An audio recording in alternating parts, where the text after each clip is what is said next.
G'day humanoid lifeforms, it's Chewy here, back again with the next part of the Jurg's cup build, and today I'm going to get some work done on this neck. First thing I'm going to do is use the masking tape and super glue technique. Yes, it's not a trick, it's not some magic trick, it's simply using some masking tape and some super glue to connect a template to a working piece of timber that will be able to be separated. The bond will be as strong as you make the tape. Now that's fantastic. One thing I need to remember to do, this is an offcut from a guitar body which I use as a brandishing tool, is that the right word? And as we've heard, you always must burnish your tape. That was probably much more terrible than any other version of that you've heard before, and I don't care. Alright, a line of super glue, connecting my center lines that I marked up earlier. Now I don't have accelerator and all that other fancy stuff because I've never really found the need for it, to be honest. Oh, that's not centered. If I had accelerator, I wouldn't have been able to move that. Now, I'm not a luthier. I'm a guitar maker, and an amateur guitar maker at that. Even though I've sold a few professionally and I've made some money back from my expenses of this hobby, I'm definitely far from the status of a luthier. I've had that debate several times with several people, and I consider myself to be a guitar maker who enjoys making guitars. It's a hobby, an obsession, part of a lifestyle now because I've become identified as a guitar maker in the community already where I live, and starting to become an online presence as a guitar maker. Does it make me a luthier? No way. A luthier knows a lot more than I know.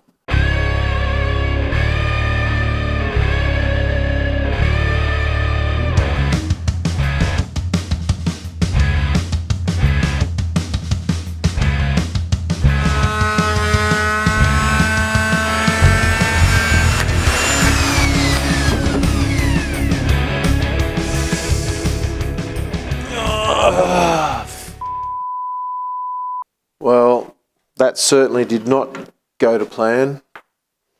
You can see a big chunk has chipped away, which I kind of knew was going to happen, but was optimistic that it wouldn't. I'm going to glue that piece back in there. With all of these tools and processes, it doesn't take much at all for a major mistake to happen. Now, it's not a big deal, just means gluing and clamping that up. But what it does is it puts me about 24 hours behind. I thought I was past the worst of it, but I just slipped the tiniest little bit when I was trying to route this point right here. And it just split that bit straight off the end of the headstock.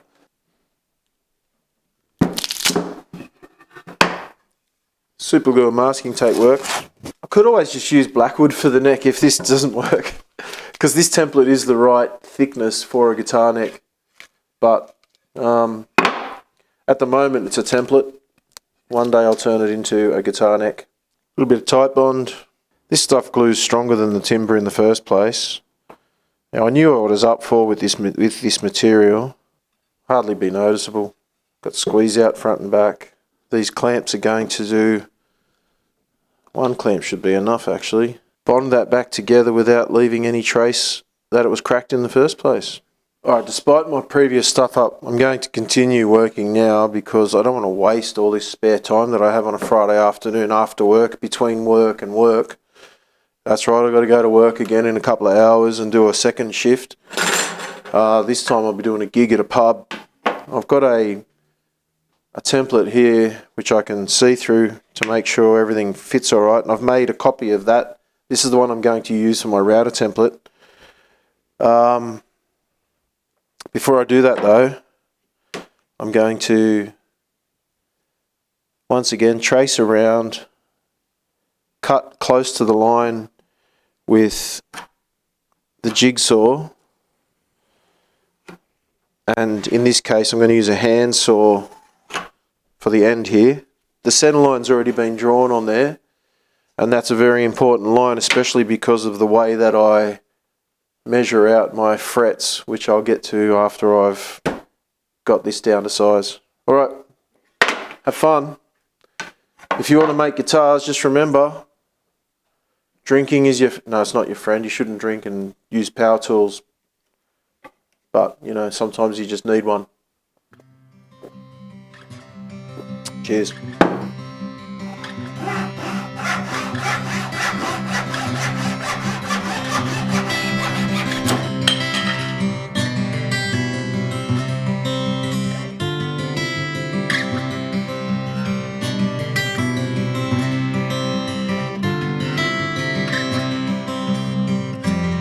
Burnish your tip.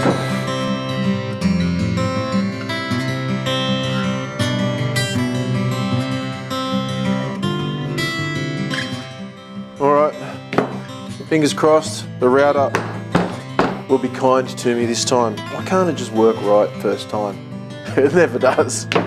Oh.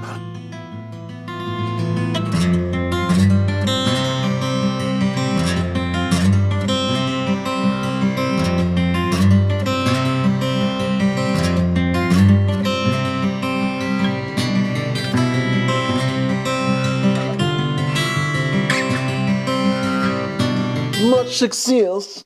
The first thing I'm going to do is use my template to mark out my nut position, show where that is, and then using a engineer's protractor, a Crimson Guitars protractor, I'm going to mark an exact 90-degree nut slot.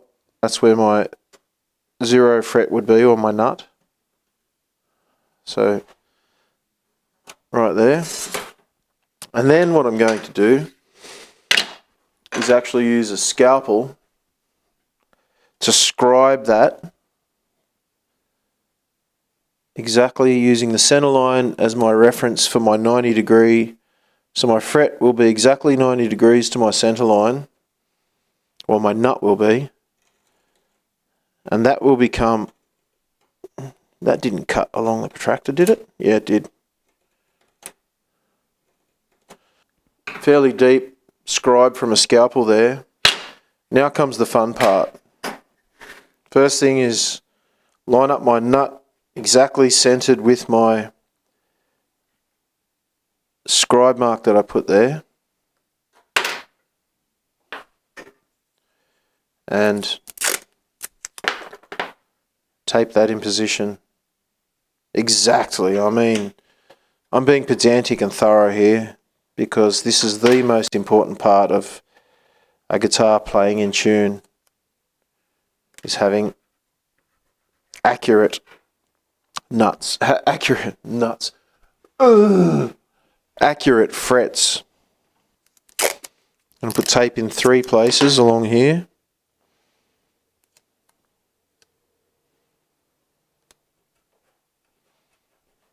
Two. One up the end, so it can't move this way.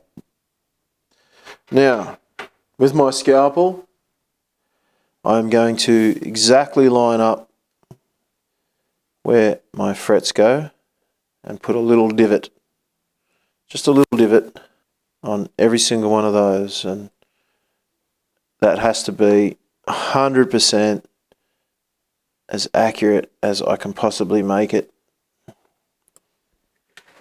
Now, there's a lot of talk about, you know, how accurate a fretboard has to be, but a guitar is not a tempered instrument. Now, a perfectly tempered fretboard looks like this. If one of these frets is out by a goose pube or a bee's dick, I actually don't think it's going to make that much of a difference, because a guitar isn't a perfectly tuned and tempered instrument in the first place. I want to make it as good as I possibly can. And I know that my ear, when I'm hearing it, is nowhere near as good as, you know, the best of the best. In fact, it's not even close to the best. And I think the average, you know, guitar player, like Trevor, I can't help but think about everything you say, Paul, when I make videos, because you're so inspirational and so funny that I can't help but imitate. And now that's just a big form of flattery. I'm not trying to steal your stuff. I'm not trying to copy what you do, because I'm actually copying this from Ben Crow. Because all I'm doing is just showing you what I've learnt from Crimson Guitars. And look, soon I'll have better tools to do this kind of job. But right now I don't have one. I don't have the tool I need to make this an easy job and a quick job. So I have to endure and persevere with doing it this way, because this is the way I can do it right now. And I'm an impatient bastard, and I want to get it done. That one I'm not happy with. That 13th didn't quite line up exactly.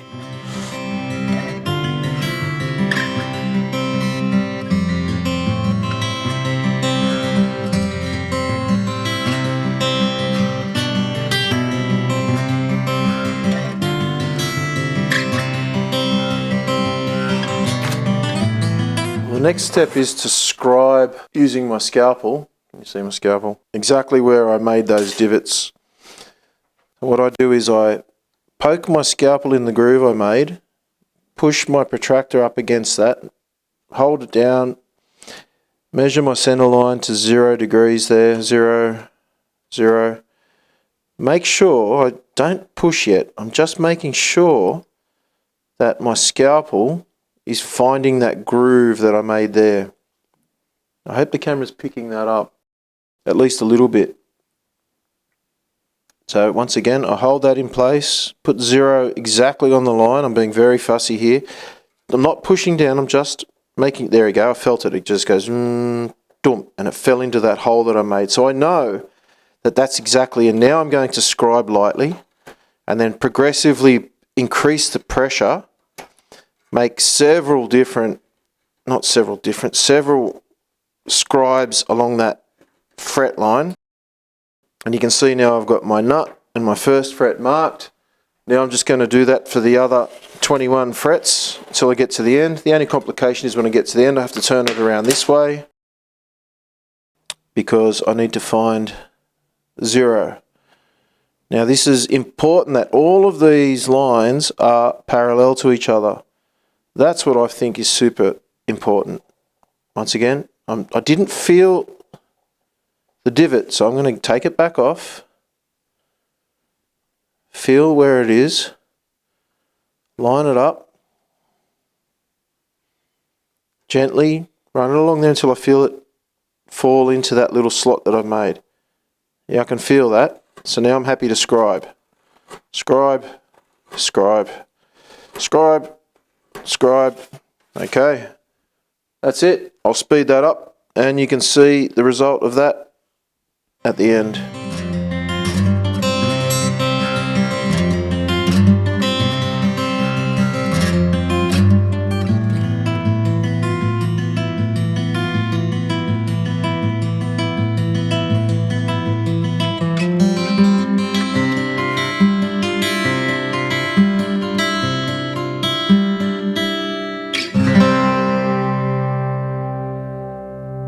Now that I've got the measurements marked up with a scalpel, I'm just going to run a normal box cutter blade, or we call them a Stanley blade here in Australia, through each of those to make it a little bit deeper and a little bit wider than the scalpel blade, so that when I use the fret saw it's got something a little bit more to guide the cut.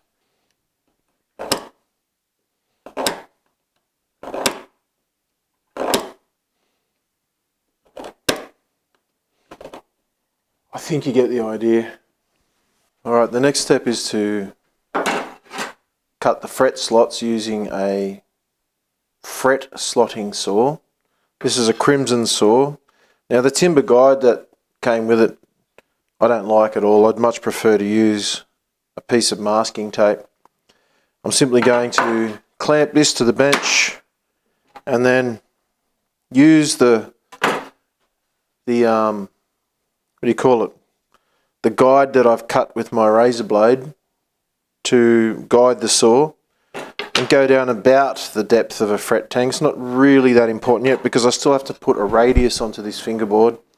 As long as it's deep enough so that I've still got that there to come back after I've radiused the fingerboard and cut the slot depths to the right depth, or roughly the right depth. I am far from a precision worker, but I found that this process works for me and the results are pretty good. Clamps, I don't know where I put them, somewhere. I'm losing my mind, huh? I'm going a bit crazy. I found the most important thing here is to make sure that I have enough downward pressure on my very first pull. That way the cut will be alright. Now if I scratch it up a bit, I really don't care because I still have to take some material off the top of this fingerboard to get the radius. So, I mean, as long as the cut is in the right place, I need to swap the side of my light so I can see. Then it'll be alright. I'll give you a close-up look at what I'm doing.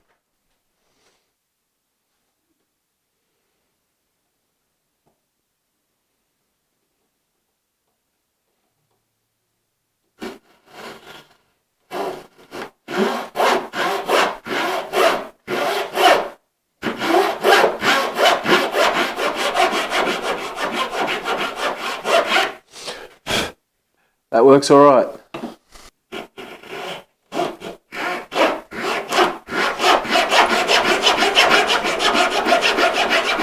That's pretty much it. I'm just going to continue that off camera and I'll show you the results at the end.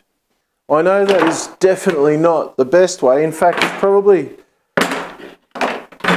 the least preferred way to do that job. But at the end of the job, I have now got a slotted fingerboard that I can glue to the top of my neck, which is over there. Pain in the ass. I'll just check it with my template to make sure all of the fret slots are cut accurately. Now that's the really good thing about having a clear template. I can see exactly that those frets are cut, you know, we're within a bee's dick. Not even, within a tenth of a bee's dick, because they're pretty much bang on and they're all running perpendicular to the center line.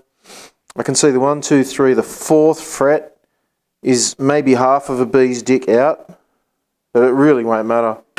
I'm going to make this guitar, and if it works and it sounds good, then I'll leave this neck on. Otherwise, I'll remake it. That's quite an arduous process. All up from cutting the shape of this to getting it to this point, probably an hour and a half of work.